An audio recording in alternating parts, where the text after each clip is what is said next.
Hi, this is Roger. Thanks for dropping by. Somebody asked me about my notes. I did do a video a hell of a long time ago on what notes I keep, and they've evolved since then. So this is just a quick look at the sort of things I keep and why. It's a spreadsheet. I use OpenOffice because it's free, and my version of Microsoft Office is so out of date. I think they want it in a museum when I finish with it. Anyway, that's the general layout. Just going across the top, I've got a date and a day of the week, and what I actually do to roll this forward, I update this with things like what I've done, whether I've watered something on probably a daily basis, sometimes every other day this time of year. But generally what I do is when I get to a main watering day or something significant like that, I basically select the whole spreadsheet and copy and paste it into the section below. So I've effectively copied all of my data into a new section, and then I change the day and the date. And then every so often, when I get up to about 4 months worth of data, this particular software starts getting a bit clumsy if the spreadsheets get too big, because this is not what a spreadsheet is for. It's mainly for doing numbery type things, not reams of text and things like that. So I'm sort of abusing it a bit, but it works because I like the cells and the squares. So every now and again what I basically do is I cut the bottom of the spreadsheet off, like about 2 months worth of data. Just select it and cut it, and then do a save as into my archive folder, and that takes the phone's going off now. That takes the top half into an archive folder, and then what I do is I cut the top half off that I've effectively just saved somewhere else and delete it, and that basically rejuvenates it and actually makes it a lot smaller and tidier, and it allows me to keep archives, so I can go back. Unfortunately, I managed to select my archive folder by mistake when tidying up my desktop a few months ago and deleted the flipping folder and didn't notice.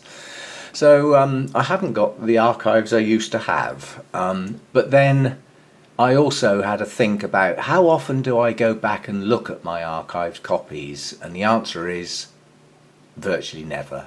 So although I keep them, it's a bit of a pedantic exercise because I never look at them. Anyway, that's just sort of the mechanics of how I maintain the spreadsheet itself. Coming across here, I've got what looks like a blank column down the left hand side. Every so often there are numbers in there, and the reason for that is that the actual orchid is in this case a Cattleya hybrid. They're all the same, and I do actually store hyperlink pictures of any that have bloomed for me, and to try and differentiate between the pictures in the folder that the pictures are held in, which is my orchid hyperlinks, which I often use in my videos to just put pictures up, I use the numbering system, so it sort of cross-references. That's the idea of that anyway.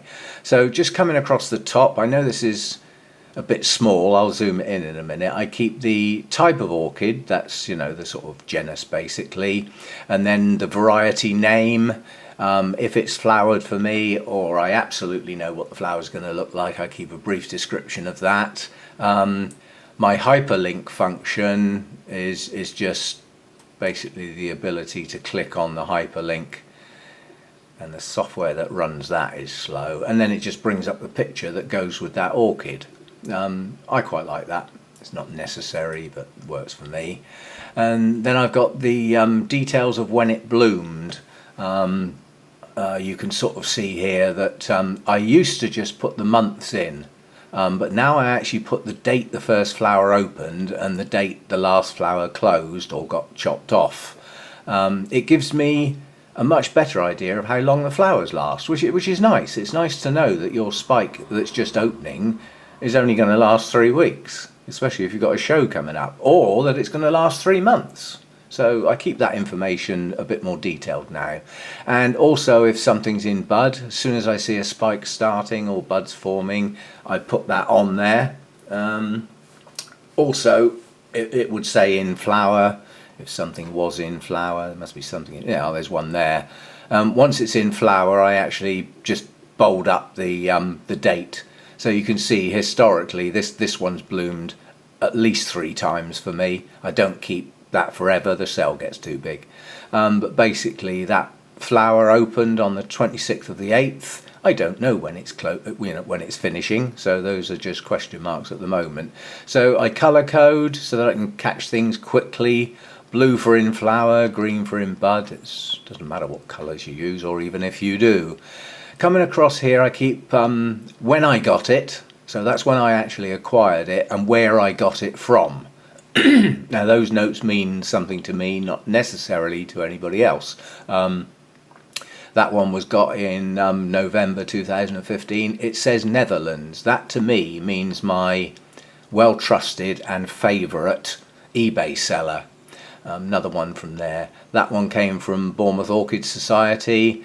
That one came, it just says internet, so that was like a one-off purchase from a seller on eBay that I'd never heard of before and probably will never use again. That one's come from Burnham's, that one's come from Lawrence Hobbs, another sort of UK nursery. So that sort of information down there, so I know how long I've owned it. That's the most important thing, and I also like to know where I got it from. The last time it was repotted or mounted, that's colour coded. Anything that's in the orangey colour means it's a mount, which looks, is basically a daily. Certainly in the summer it is anyway. Anything that's got that greeny colour means it's been repotted in the new bark that I've got, the Orchiata bark. Yeah? And if it's in red, it means I haven't repotted it yet. It may not be due yet, like that one says unknown. I don't know when that was last potted, but the media still looks okay. So it's not urgently requiring a repot. As you can see, most of mine have been done. Anything that's still in red means it's in my old media and I'd like to get it out as soon as possible. So I do use colour coding. If it's in red over in the left hand column, it means the plant is on his last legs. It really is looking poor, and I put it in bright red over the other side. I've got a little traffic light system over there. I'll get to that in a minute. So back up to the top. I bet that's making your eyes go funny whizzing this around. Anyway, so that's when I last repotted it or mounted it. Then I've got, basically this is date action type thing, and the only thing that normally goes in there is when I last watered it. As you can see, I didn't do any watering today. The last time my dailies were watered was yesterday, and what I watered them with. Now these just basically got watered with some of my kelp fertiliser added. If I do anything different, then I make a note of it. And then I keep sort of notes or comments, like, that top one there has just got a few notes on it. And then this is really a little bit about how the plant is. If it's in green, it's a happy plant. I'm happy with it, it's growing okay. But I make comments in there about needs winter rest, whether it's a mature plant, things like that. And then the very last column down the right hand side, which you can probably only just see, is the minimum winter temperature. Why I put that in there I don't know, because I know that, but it's there. So yeah, that's basically what I do. Where's the zoom on this thing? Magnifying glass, that'll be it. Let's just take it up a bit bigger. Oh, magic. Okay, so you can see the type of notes I keep. Like that Orangus there is Decariana. It's white tinged with pink, reflexed and night scented. That's about as much detail as I need about the bloom, that sort of thing. Yeah, I mean over here on the more detailed notes, let me just whiz across a bit. I think you see these sort of things. I mean, like on that particular plant, it's got good new leaves. It's a small but a mature plant. Roots look reasonable. It's got wavy edge leaves. So, it's just a bit more description, something like that. This one had an action on it. I removed the spike. There's a new leaf starting. Plant looks good with strong leaves. Some new roots attaching lower down. That's because it's on a mount. Yeah. So basically this one's an unusual one. The original plant that I had of that name I actually discarded, and its replacement, because I liked the plant, I wanted another one. So, you know, I chucked out the original one because it wasn't doing so good, and got a replacement for it. It's got signs of new roots. It's a small phalaenopsis-like plant grown from seed by a Mr. Alan Burdis, who's a member of my Orchid Society, who does his own hybridizing and raises plants from seed and stuff like that. It does some good stuff. Doesn't sell them very cheap.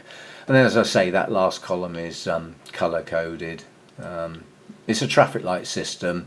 At the start of the year, just going down that right hand column, it really did look like traffic lights. There was a lot of red and a fair bit of yellow. We're now mostly green and yellow. There's an odd bit of red lurking in there. There's one there. Yeah, it looks poor, small plant, continuous grower. But the fact that it looks poor, I've sort of done it in red. There isn't much else. There's another one, looks poor, whatever it is over there, and another one. So you can see the colour coding just draws my attention to anything that's not doing particularly well. And then on the back over here, the most drastic action we can have is plant discarded, where I just remove all of the notes. And obviously when I roll the week or 5 days, 6 days forward and actually paste it lower down, I can delete that line. So historically I know about when I chucked the plant out, when I gave up on the flipping thing. That Masdevallia has been lurking in the background for flipping ages. I've been meaning to chuck it out and just didn't get round to it. And one of my Deesas didn't make it, one of the ones that was given to me a while ago. There's not much else. Oh yeah, I use that purpley colour is for when I get a new plant. It makes it stand out as I'm updating my notes, and the reason I want it to stand out is that it might need some special treatment, like I may have repotted it immediately. It's a new plant, so I would be keeping it shady, perhaps for a week or two, something like that. And obviously after a few weeks I just turn that black. I don't think many people actually know what I've got, like in its totality. So there's some Arengus, I've got 4 of those. I've got some, I don't do a section for everything. I do types, like this is Brassia types. So there's Brassadas in there, there's Brassias, there's a Bratonia in there, a couple of those. So, you know, the ones that are fundamentally Brassia types. And then there's my Brassivola types, including that one that will not bloom, which is now Rhyncholalia. But I'm not having a section on its own when it used to be called Brassivola, and it fits in with those two. It's my notes, I'll do what I like. And then there's the Cattleya Alliance. Obviously there's loads of sorts in there. There's Brassocattleyas, Brassolalia Cattleyas, Cattleya Pure. My Ivanigara is in there. It's not having a section on its own. As far as I'm concerned, that is a Cattleya type. There's one pure Laelia in there, some Laeliocattleyas, Potinaras, which are the more complex generic Cattleya hybrids. I think there's 4 things lurking in there. There's a couple of Sophrocattleyas, Sophrolalia, Sophrolalia Cattleya, and a lot of the Sophronites have now been reclassified as Cattleya.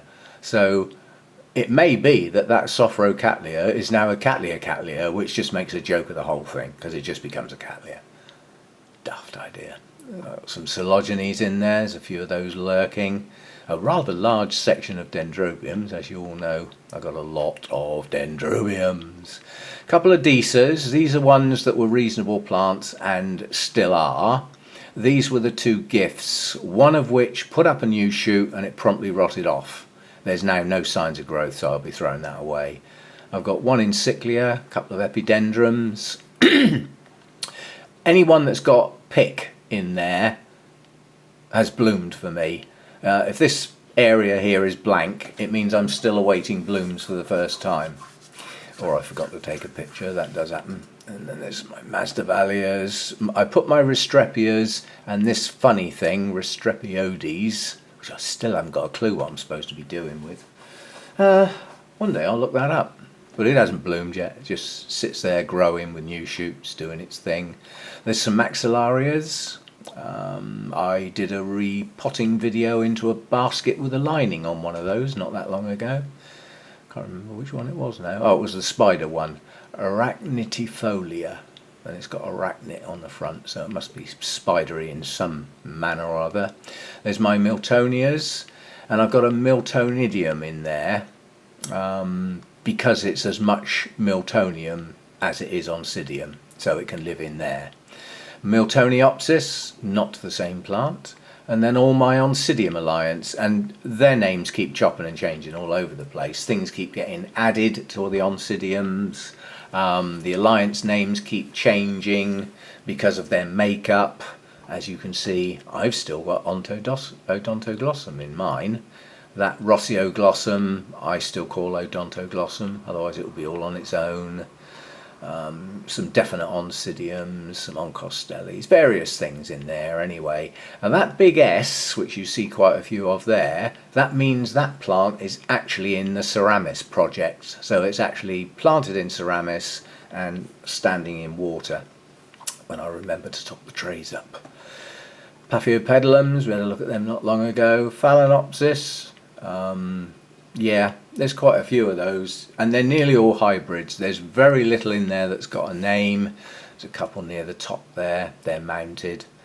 Sweet Memories in there, we all know that one, and my Sideria japonicas in there as well. Got a few Prosthetias, a couple of Psychopsis, my big long list of Tolumnias, and then my Vandas, my little Neophanesias, which are now Vandas, that's why they're in that section, but I've still got the name Neophanesia because I like it. And then a couple of Rancostylus down the bottom, and the ex-Zydopetalum that had the virus that I put onto a video. And it has ceased to be, it was separated immediately, and I'm keeping my eye out to make sure that isn't lurking anywhere else. Yeah. And then I just put a few sort of things that are going on right down the bottom. You know, like the last time I updated this, I just sort of mentioned that the day lengths are going to drop down to less than 12 hours by the end of September. That's a significant point in the growing year, the equinox, when the day and the night are the same. Because from that point on, the nights get longer and the days get shorter.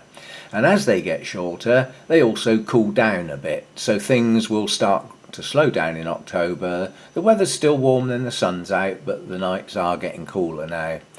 Repotting still being done on some days. Most essentials are now done. The rest can wait till spring, and unless urgent. Yeah, so that's my notes. That's what I do. As I say, it's they're just for me. They're not really for anybody else. They serve their purpose. And occasionally I forget to update them and do a main watering day and forget what the hell I've done. And I just have to not do the notes that, you know, on that particular time.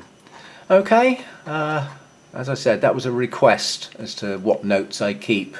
Some people don't bother. I mean, if I had 2 Phalaenopsis on the kitchen windowsill like I did have once, I don't think I'd need notes. My memory still works.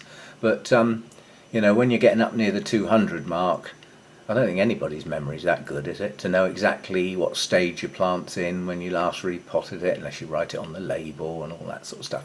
Anyway, just a quick sort of look around the notes that I keep for my orchids. Obviously, if I get a new plant, like here, I've got that nice new Shelob Tolkien. I've already got one, so that's now a duplicate. But this is a young plant and it still hasn't flowered, whereas this is a nice mature plant with 2 flower spikes on. Smashing plant sort of thing. Recent acquisition. I mean, to put a new plant in, I just insert a line and copy the line below into the new line and then make the changes accordingly. Saves reinventing the wheel. And also some of these cells have got formats to centre things, you know, make them look nice. Some of them are left justified, all that sort of thing. If you copy the line, insert and copy the whole line, you copy the format as well and you don't have to keep reformatting everything. That's my theory anyway. Okay, just a quick one on some notes. That's not going to be interesting for everybody, or might not even be interesting for anybody, but it was requested, and sometimes we have to do requests. Thanks for dropping by then. See you next time.